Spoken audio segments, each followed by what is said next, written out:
દેવમ છે. હું શ્રી કે પોલિટેકનિકમાં અભ્યાસ કરું છું. મારી બ્રાન્ચ ઇલેક્ટ્રિકલ છે. આજે આપણે capacitor star capacitor double value જોવાના છે. આપણને ખબર છે કે કેપેસિટર સ્ટાર્ટિંગ વાઇન્ડિંગમાં કેપેસિટર જોડવામાં આવે છે, તે પરમેનન્ટ જોડેલું હોય છે. અને રનિંગ વાઇન્ડિંગમાં પણ કેપેસિટર જોડવામાં આવે છે અને સેન્ટ્રીફ્યુગલ સ્વિચ પણ જોડવામાં આવે છે. આપણને ખબર છે કે induction motor single phase induction motor self starting નથી. તેને સેલ્ફ સ્ટાર્ટિંગ કરવા માટે બે મેથડ છે, સિંગલ પોલ અને સ્પ્લિટ ફેઝ.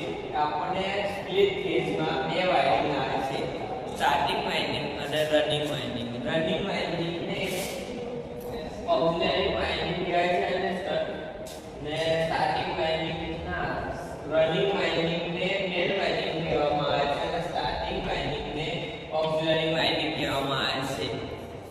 તેમાં મેઇન વાઇન્ડિંગનો એક્સેલ ઉપર જાય છે અને આર નીચે આવે છે અને ઓક્સિલરી વાઇન્ડિંગમાં એનું ઉલટું થાય છે.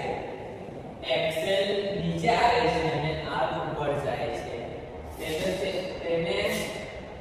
તેને કેપેસિટર C1 અને કેપેસિટર 2 દર્શાવવામાં આવેલા છે. તેનો ગ્રાફ વોલ્ટેજ V ને આયન વોલ્ટેજ V કરતા આયન 85 કે 90 ડિગ્રી પાછળ છે અને IS તેનું ઘણું ઉપર છે. ને તેમાં તેનો ગ્રાફ 0 થી લઈને 450 કે તેના ટોપ સ્પીડ 300 થી લઈને 300 થી શરૂ થઈને 450 થી લઈને પાછું આવે છે. NS અને -NS તેનું એપ્લિકેશન